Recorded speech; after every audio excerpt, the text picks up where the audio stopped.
Hello traders, welcome to the third module of the Advanced Technical Analysis course, Chart Patterns. And in this lesson we're going to teach you how to trade wedges.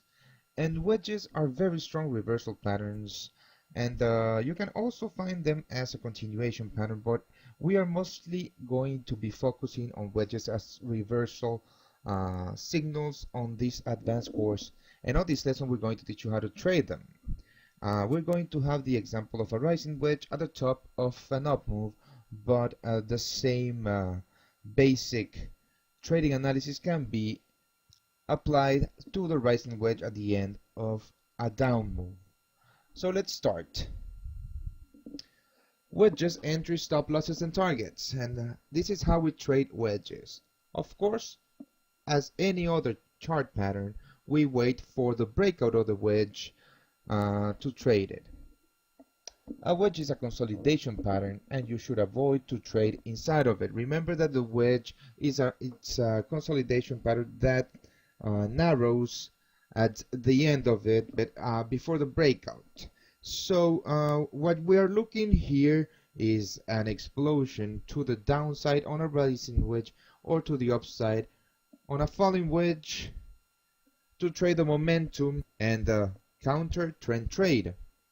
So trading inside of the wedge is really not a profitable strategy for us. Remember that as traders we look for big directional moves with a lot of volume and momentum for us to be able to profit. And the right way to trade a wedge is to wait for the breakout. Now here's an example of a rising wedge. We are clearly on an uptrend here, and we start to making higher highs, but the higher lows are much steeper. This creates a pattern that narrows at the end of it, which we call a wedge. We wait for the breakout to counter trend trade. Now, where to put the stop losses? Remember that stop losses are levels that should be put at a price that completely invalidates our trade idea. In this case, our short idea. And when we have a breakout and an entry, the stop loss should be below the wedge's support in a bullish move or in a falling wedge, and in a bearish move or bearish breakout or rising wedge, the stop losses should go above the wedge's resistance. And in this case, the stop losses should go here. As you can see, here we have the last high of the wedge, and when we have the breakout, we go short, right? And if we fail to go lower and the price reverses on us and breaks with this high, this pattern is no longer valid because this structure has been broken to the upside. So we need to get out of our short position as soon as possible. This is why we choose this level as our stop loss level. Now for the targets. When calculating a wedge's breakout target, you should look for the previous zone of strong support or resistance. Well, your target should be there because you will most likely find strong bullish and bearish pressure there.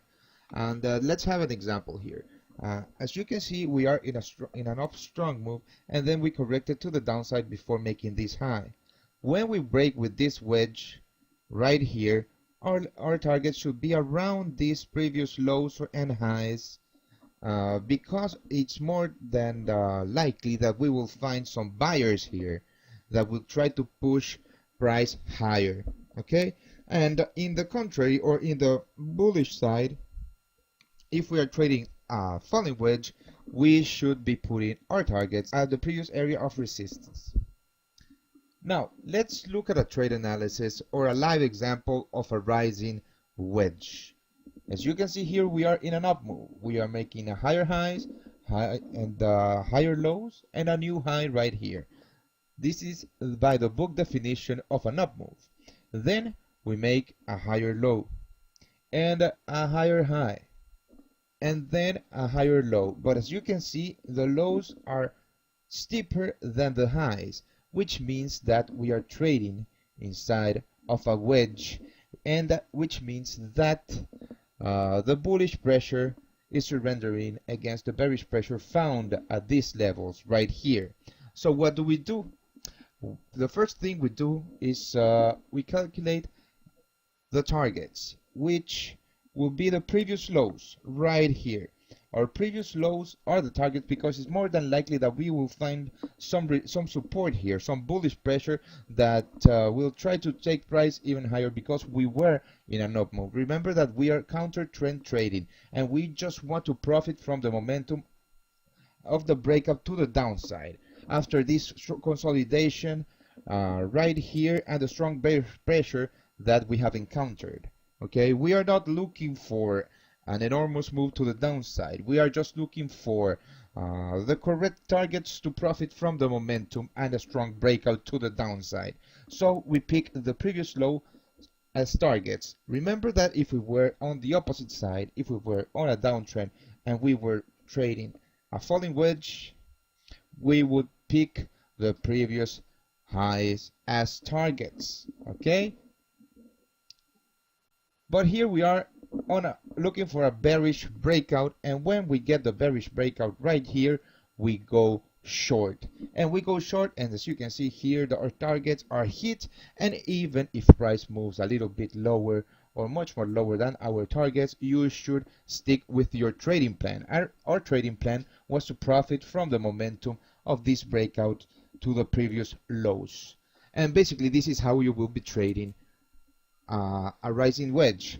And of course our stop loss should be above this high, because if we break to the downside but fail to break with the wedge structure and break with this high, it will mean that we are still in an up move and our trade idea, our short trade idea, is no longer valid here.